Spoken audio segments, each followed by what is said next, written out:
क्योंकि तुम घंटा बजा रहे हो विकास का, वो घंटा जीवन भर बजाते रहोगे। हंसना मत ज्यादा, मैं बहुत सत्य बोल रहा हूँ, उसको निभाना अगर निभाना है तो हंसी में मत डालना किसी चीज को। आज पूरे क्षेत्रों में, शहरों में आपने देखा जब गोंडवाना की रात धनधरती रात गोंडवाना की थी, यहाँ पर गोंडवाना के 381 रियासतें जो है भारत गणराज्य में मिलाई गई। मिला क्या? घंटा बाबा जी का बजा रहे हैं हमारे लोग। कारण क्या था कि हमने चिंतन नहीं किया, राजनीतिक चेतना हमारे अंदर नहीं थी।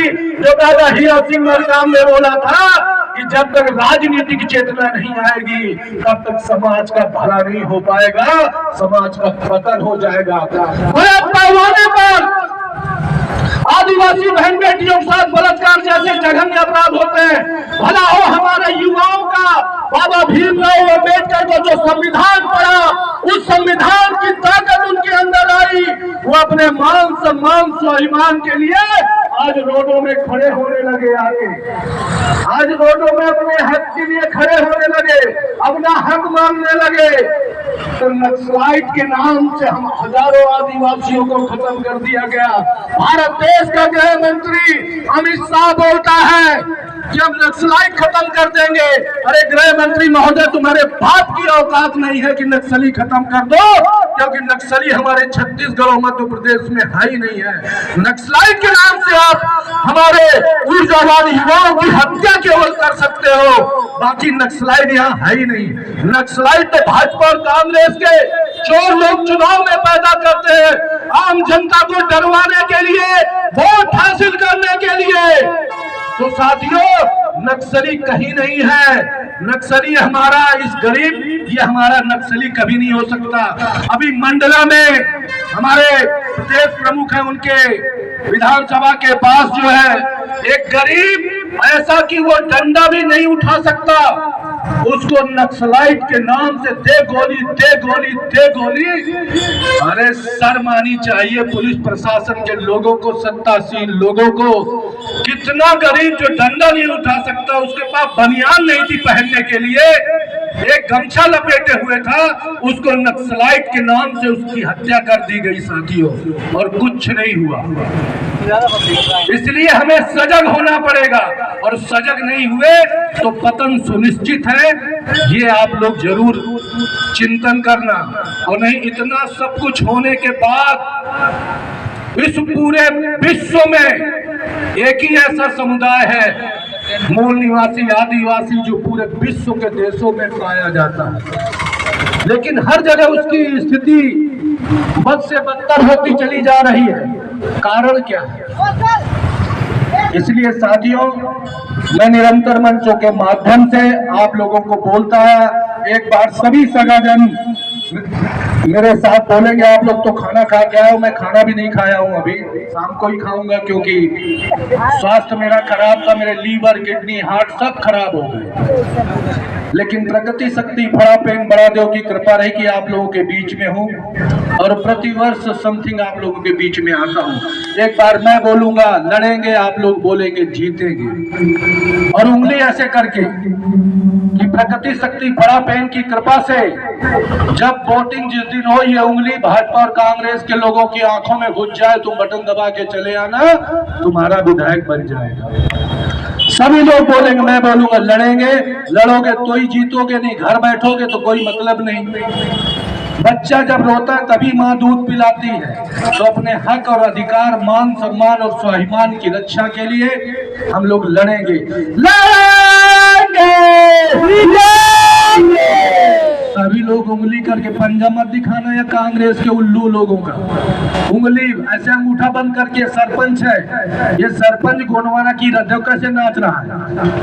ये गोंडवाना की राज पाट धन धरती सब कुछ ले गया, हम स्याही में डुबो के कोरे कागज में लगा लगा के सब चला गया। इसको अंदर करना, दबा लेना, एक उंगली निकालना।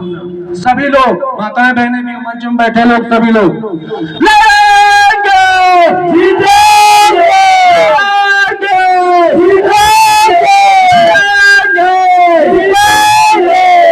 सूरज चांद रहेगा, तेरा नाम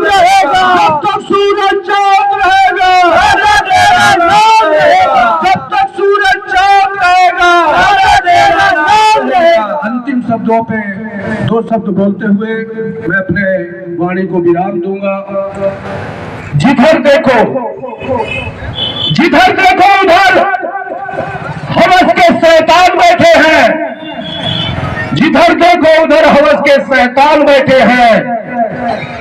संभाल कर रखना अपनी फूल सी बेटियों को, संभाल कर रखना अपनी फूल सी बेटियों को, क्योंकि देश चलाने वाले नरेंद्र भाई मोदी बेऔलाद बैठे हैं, बेऔलाद बैठे हैं।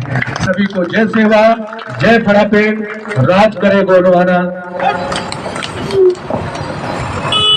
धन्यवाद। अभी आप और हम सब भैया बलबीर सिंह तोमर जी को सुन रहे थे। आपको मैं पुनः अवगत कराना चाहूंगा कि कुछ ही समय पश्चात हमारी रैली विभिन्न स्थानीय जन समस्याओं को लेकर के खंड चिकित्सा अधिकारी कार्यालय के समक्ष पहुंचकर स्थानीय प्रशासन द्वारा जो भी सक्षम अधिकारी नियुक्त किए गए हैं उन्हें अपना ज्ञापन पत्र प्रस्तुत करेगी। उससे पहले मैं हमारे गोंडवाना गणतंत्र पार्टी युवा मोर्चा के जिला अध्यक्ष अजय पिंडरा भैया आप सभी के समक्ष जो मांग पत्र बनाए गए हैं उनका अभिवाचन करेंगे।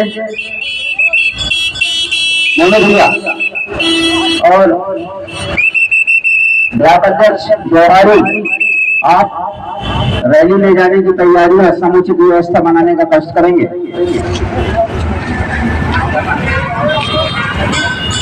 रैली में 3 लाइन रहेगी, कोई आगे पीछे नहीं करेंगे।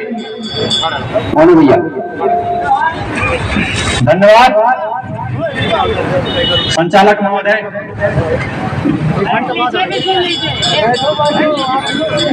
इस कार्यक्रम पर उपस्थित